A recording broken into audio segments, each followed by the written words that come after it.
أعوذ بالله من الشيطان الرجيم. بسم الله الرحمن الرحيم. إلا الذين تابوا وأصلحوا وبينوا فأولئك أتوب عليهم وأنا التواب الرحيم. وسپدی آیات کې الله رب العالمین ترغیب ورکړل توبې ته او حق پټون کی عالم د پاره الله درې شرطونه ر توبې ذکر کړلی چې کوم یو عالم حق پټي هغه توبه وباسي نو د هغې دپاره درې شرایط دي او که چېرته دغه توبه کوونکي انپړي امي یا عالم یې خو د حق پټولو نه علاوه بله ګناه کړي ورکه انپړ سړی عالم نه غیر عالمي امي او یا یو عالم دی خو ګناه کړله د حق پټولو نه علاوه نو د هغه توبې دپاره بیا دوه شرطونه دي لکه په صورت آل عمران 89 نمبر آیت کې الله تبارک وتعالی هغه بیان کړی دی الله و الا الذين تابوا من بعد ذلك واصلحوا فان الله غفور رحيم. الا الذين تابوا مگر هغه کسان چې توبه ویستله من بعد ذلك ورستر دینا واصلحوا او خپل عمل برابر کانو یقینا الله بخون کې مهربان دی. نو دا هغه عالم د پاره چې د حق پټولو نه علاوه بله ګناه کړله او یا امید انپړ دی نو د هغې توبې دپاره دا دوه شرایط شو. یو داره چې هغه توبه وباسي او دویم داره چې خپل عمل ټیک کی خپل عمل برابر کی. او د منافق د توبې دپاره 4 شرطونه دي چې کدا توبه کوونکی دا منافقي نو د لپاره 4 شرایط دي چې دا توبه به اعلی قبليږي. لکه په سورۃ النساء 146 نمبر آیت کې الله تبارک وتعالى دا بیان کړلی الا الذين تابوا واصلحوا واعتصموا إلا الذين تابوا وأصلحوا واعتصموا بالله وأخلصوا دينهم لله فأولئك مع المؤمنين وسوف يؤتي الله المؤمنين أجرا عظيما. یو شرط د هغې دپاره دا دی چې توبه وباسي، دویم شرط دا دی چې خپل عمل برابر کی، او دریم شرط دا دی چې د الله په دین باندې کلکې منګولې ولګوي. څلورم شرط دا دی چې خپل عمل او خپل دین خالص د الله رب العالمین د رضا دپاره کی. دا 4 شرایط د منافق د توبې دپاره. نو ګوره یو امي دی انفړ دی او دغه شان هغه عالم چې د حق پټولو نه علاوه بله ګناه کړله د هغې د توبې دپاره 2 شرایط شو. صورت آل عمران 89 کې د منافق د توبې دپاره 4 شرطونه شو. صورت نساء 146 کې او هغه عالم چې د حق پټولو ګناه کړله یعنی حق پټ کړلی نو هغه چې توبه وباسي نو د هغې دپاره بیا 3 شرطونه الله تبارک وتعالی بیان کړلي. هغه په دې ځای کې دا کم چې اوس بیانو الا الذین سره 160 نمبر د سوره بقره په دې کې الله بیان کړی دی. اول شرط الله دلته بیان کړی دی تابو الا الذين تابوا مگر هغه کسان چې توبه ویستله. د توبې دپاره بیا هم 3 شرطونه دي. توبه به د انسان کله قبلیږي چې کله 3 شرطونه په دې انسان کې راشي. یو دا دی چې په زړه کې په ګناه باندې خپېمانه کېدل، چې په زړه کې په ګناه باندې خپېمانه کېدل چې انسان کومه ګناه کوي دی په زړه کې په هغې باندې خفه شي. دویم نمبر په ژبه باندې استغفار کول او توبه کول. استغفار کول او په ژبه باندې دا ویل چې الله ما معاف کا استغفر الله، دا الفاظ ویل. دغه شانته کې د توبې چې کوم الفاظ دي الله ته توبه ایستل دا په ژبه باندې. او دریم نمبر شرط په پتابو کې دی چې هغه عمل پرېښودل کومه ګناه چې کوي نو هغه پرېښودل په اندامونو سره. نو دا 3 واړه شرطونه چې پکې کله راشي نو هله به د انسان توبه چې کوم دی نو هغه قبلیږي او دا به توبه دې ته ویلی کېږي. یو په زړه کې په ګناه خفه کېدل او دویم نمبر په ژبه باندې استغفار کول او دریم نمبر په اندامونو باندې هغه ګناه پرېښودل.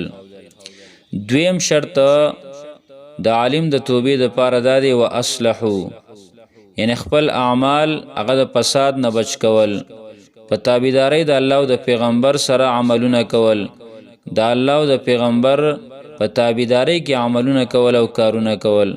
او دریم شرط د دې لپاره ذکر شوی دی وبینو، یعنی ښکاره کې هغه مسایل چې خلکو نه هغه پټ کړل دي په بیان سره یا په قلم سره په لیکلو سره، د خپل وس پورې د هغې اظهار به وکړي د خپلې توبې خلکو ته.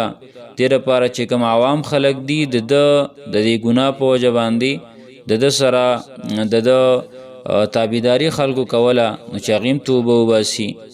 نو الله تبارک وتعالی د هغه عالم چې هغه حق پټ کړی دا ګناه یې کړله د حق پټولو، نو د هغې د توبې دپاره الله رب العالمین شرایط ذکر کړلي په دې ځای کې.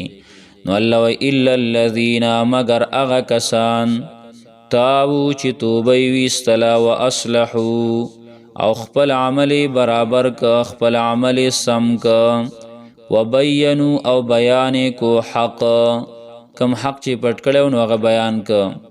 فاولئک، نو دغه کسان دي اتوب علیهم چې زه به توبه قبوله کم د دیو، زه به توبه قبوله کما د دیو. وانا التواب الرحیم، او زه ډېر توبه قبلونکی ډېر مهربانه یم. وانا، او زه التواب ډېر توبه قبلونکی، الرحیم او ډېر مهربانه او ډېر رحم کوونکی یم. ان الذين كفروا وماتوا وهم كفار اولئك عليهم لعنة الله والملائكة والناس اجمعین. په دې آیات کې تخویف اخروی دی د آخرت یره ده پټونکو د حق لره، چې کم خلک حق پټوي او بغیر د توبې نه هغې مړه شي نو د هغې دپاره د آخرت یره ده. الله تبارک وتعالی په دې کې فرمایي ان الذین، یقینا هغه کسان کفرو چې کفر یې کړی دی، کفر یې اختیار کړی دی یعنی حق یې پټ کړی دی. وماتو او مړه شو دي وهم کفارون په داسې حال کې چې وي دي کافران.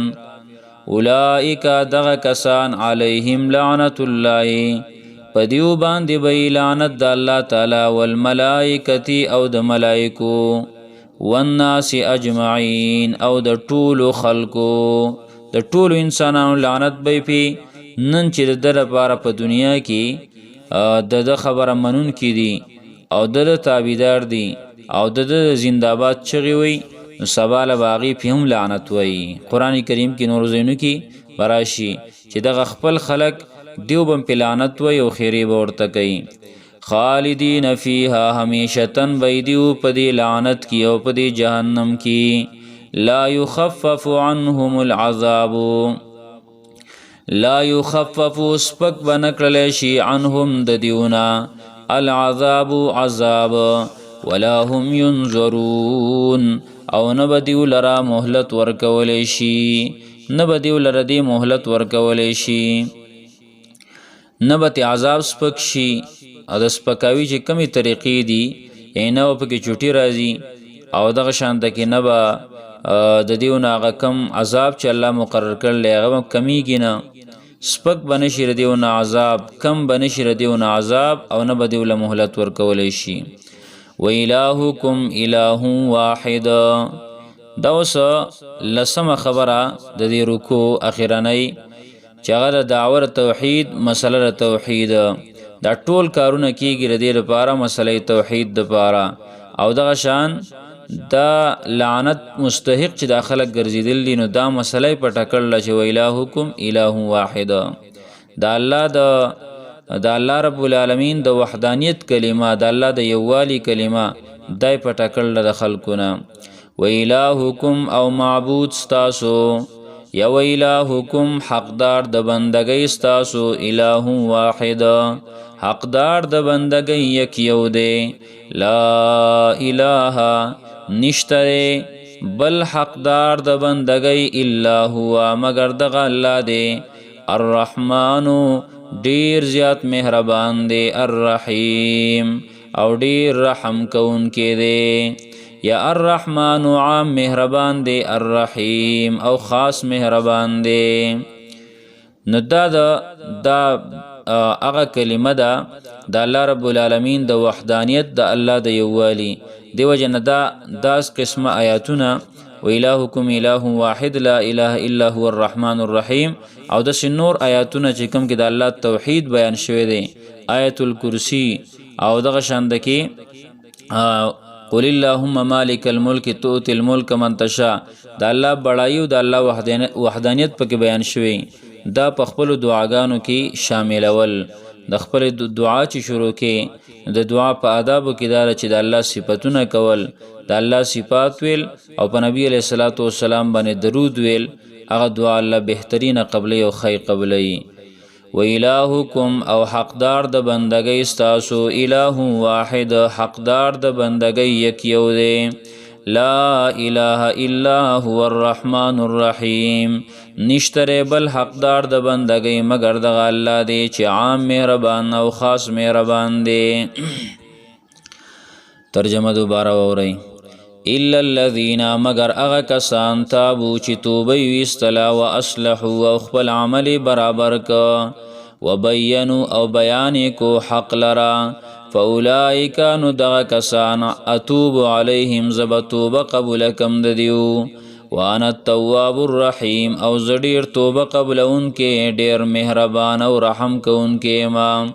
ان الذين يقينا آکسان کفروا چې کفر کړي دي او ماتو او مړ شو دیو وهم کفار فداس حال کې چې ودیو کافران اولئک نو دغه کسان علیهم لعنت الله پدیو باندې لعنت د الله تعالی دی والملائکه او د ملائکه دی والناس اجمعین او د ټولو خلقو دی خالدین فیا ہمیشتن بی پدی لعنت کی او پدی جہنم کی لا یخفف عنهم العذاب سپک بنشر دیون عذاب کم بنشید دیون عذاب ولا هم ينظرون او نب دیولر مهلت ورکلیشی و الہکم حقدار د بندگی استاسو الہ واحد حقدار د بندگی یکیو دے لا الہ الا هو الرحمن الرحیم نشتره بل حقدار د بندگی مگر د الله عام مهربان او خاص مهربان دی. سبحان الله وبحمده سبحانك اللهم وبحمدك اشهد ان لا اله الا انت استغفرك واتوب اليك.